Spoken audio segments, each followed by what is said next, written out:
now from the desk of the superintendent's office, it's time for Super News.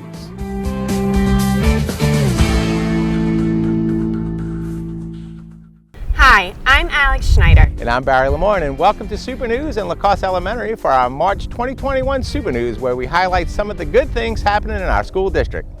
We'll kick things off with some big news, the vaccine. In less than 2 days, the St. Bernard Parish school system administered 600 vaccines to school district educators throughout the parish, making us likely the first to vaccinate all interested employees. In fact, district leaders estimate that these efforts, along with previous vaccinations, will result in nearly 70% of employees within the school system being vaccinated. We truly thank the heroic work that all of our school employees have been performing over the last year. Hopefully, with this mass vaccination effort, we will all feel more comfortable as we continue to provide the best possible education for all of our children. Thanks to the Department of Health, the nursing students from Nunez and Holy Cross, and especially the Methodist Health Foundation, who operates our school-based health clinic at Chalmette High School and who helped make this milestone event possible. And you know, Alex, I am so happy about the vaccine. I feel like Alexander Hamilton. I'm not going to throw away my shot. And speaking of the Methodist Health Foundation, prior to Mardi Gras, this amazing organization donated 500 boxes of weeks' worth of shelf-stable meals for families within our school community. The Methodist Health Foundation plans to continue its support of families in St. Bernard and will be donating another 1,000 boxes this semester. As one of our most generous partners, we are so grateful for the Foundation's continued work to help our students and our community. In other news, members of the St. Bernard Parish School Board recently traveled to Shreveport, Louisiana for the annual Louisiana School Board Convention. Here, school leaders from across the state meet to discuss challenges in education and to participate in a variety of educational seminars. Thanks to our board members for providing their leadership, service, and support for our district. We will also give a special shout out to the school board as they were recently named by the St. Bernard Chamber of Commerce as the Best Business Pivot of the Year. This award went to the school system for facing the challenges of 2020 head-on and completely changing how schools do business. They were resourceful and resilient throughout the pandemic. Support was also at the heart of a recent visit to one of our schools when the Louisiana Department of Education's Chief of Staff, Dr. Quintina Tamal, spent a day at CF Raleigh Alternative School. Her visit allowed her to see firsthand how our staff at Raleigh is removing the barriers to learning and providing support through its varied partnerships. The teachers at Raleigh really rock it. And now, let's go inside to La Crosse Elementary to meet its Super News team.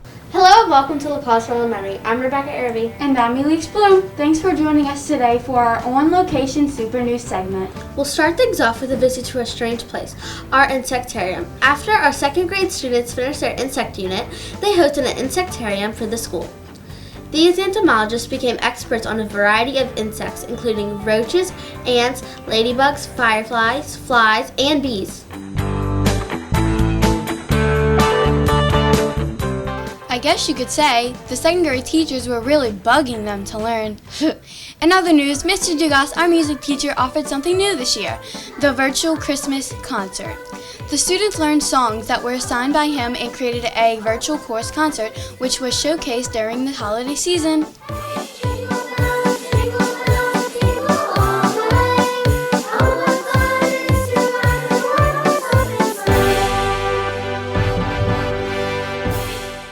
Carnival time was also a fun time at our school. No parades, no problem, as our La Crosse Bulldogs mamboed on down throughout the day to win king cakes. We also honored our royal court maids and dukes as each grade level represented a parade. Thanks to everyone who made this event possible and in keeping us safe.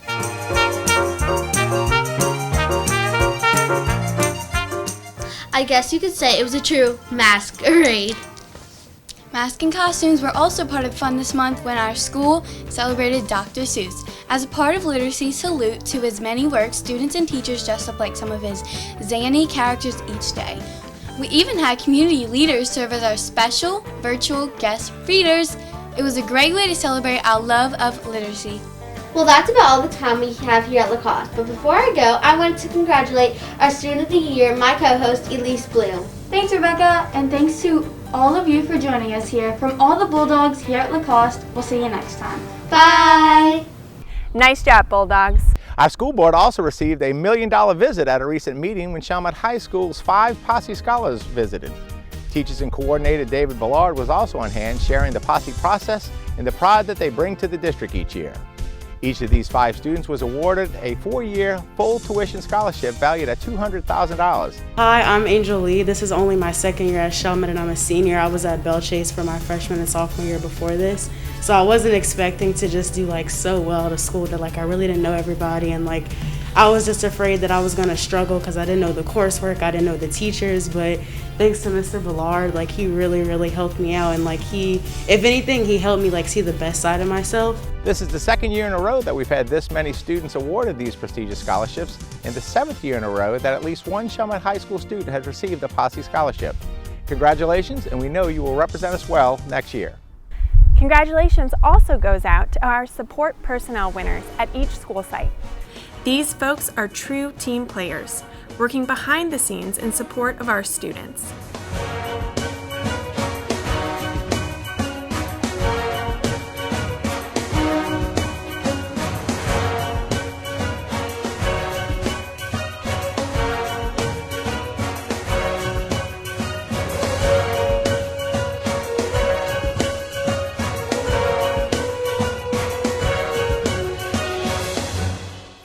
These winners will also be celebrated along with the Student, Teacher, Volunteer, and Parent of the Year in our district's upcoming virtual banquet next month, which truly celebrates our school community. And now we'll head to Miro and to Trist Middle School for its Super News segment on location there. Hello, I'm Denai Spriggans. And I'm Torrin DeSalle, and welcome to Trist Middle School, home of the Pirates, where our treasure are the people and the programs of our schools. We'll kick things off with some exciting art news as 7th grader Emily Brown's artwork was selected as the middle school district winner for the Louisiana School Boards Association contest. Emily will represent St. Bernard at the state level and has a chance for her artwork to be displayed at the Capitol for 1 year. Congratulations, Emily. And now we'll go from art to music, and a great thing that came from the pandemic is the growth of the piano program in our schools. Besides being a safe option for students, it has also provided to students an opportunity to learn this lifelong skill. As our music teacher, Mr. Jaber, says, the difference between a good musician and a great musician is a great musician who knows piano. Piano students are allowed to bring home one of the many keyboards our district has so graciously purchased for each student to borrow for the year free of charge. Talk about music to our ears. And now we'll salute a special flag project here at school. In 2010, on the 5th anniversary of Hurricane Katrina, our school's Builders Club purchased a flag that once flew over the nation's capital. But since the school year has been such a challenging one, we decided to ignite a new tradition. With a theme of hope, strength, and love, our special flag was taken out of its home in the library and raised in front of our school. Trist 8th grade students Cooper McNamara and Cadence Detwiller have taken on the daily responsibility of raising the flag in the morning and taking it down at the close of each school day as a daily reminder of the power of hope. This theme was also the focus of our school Spirit Week this year, as we raised over $300 to help in support of the Susan G. Komen Foundation and its research on a quest to cure breast cancer. And speaking of Quest, our Quest for Success students recently created vision boards using artifacts from their self-assessment, personal brand exercise, learning styles exercise, leadership exercise, and other resources collected during the unit. Potential careers, personal interests, and reflections on their strengths and values were all part of the exercise. The vision board used pictures, images, and quotes that inspired them or helped them represent their personal career goals in helping them become the best version of themselves. Our last story for today centers on science as 6th grade teacher Sarah Chapman uses hands-on learning in her class's study of magnetic fields and forces. The students use magnets of different sizes and shapes to see how magnets and magnetic fields work. They also used a variety of materials to determine which types are magnetic. I really enjoy this kind of work. I guess you can say that I'm attracted to magnets. I guess. We're out of time here, but before we go, I wanted to give a shout out to my co-host who was named as the Parish-wide Middle School Student of the Year. Congrats, Torrin. Thanks. And thank you guys for tuning in. Now back to you guys. Good job, Trist. And before we go, we wanted to share a quick video that was done for the LSBA, which highlights our district's very active reading association. Enjoy it, and we'll see you next time on Super News. Bye. The St. Bernard Reading Association certainly believes in our public schools, and it shows through its many literacy, educational, and philanthropic initiatives. We have one of the largest memberships in the state and promote and support reading research, reading development, and the advancement of literacy in St. Bernard through outreach and mentorship programs for teachers, students, and families. Community is at the heart of this group's efforts, providing resources and opportunities that will directly guide and impact the students of St. Bernard Parish. Community leaders serve as guest readers in all of our schools. Professional authors share their time and talent with students in and out of school. Our association coordinates all of these efforts in an attempt to foster family literacy. Older students also serve as mentors to younger students through partnerships and after-school literacy events and tutoring. The association also honors and promotes exemplary writing through its Young Authors Awards. Excellence in fiction, nonfiction, and poetry are celebrated, and winning entries are published in a statewide anthology. Like my story, In the Clouds, was last year. The St. Bernard Reading Council also gives back to the community in other ways, as seen in its donations to local food pantries and charitable organizations. For the St. Bernard Reading Council, it's not just a slogan, it truly lives its mission that literacy connects us all together. On behalf of Chalmette High School and our partner, the St. Bernard Reading Association, we thank you for watching our video.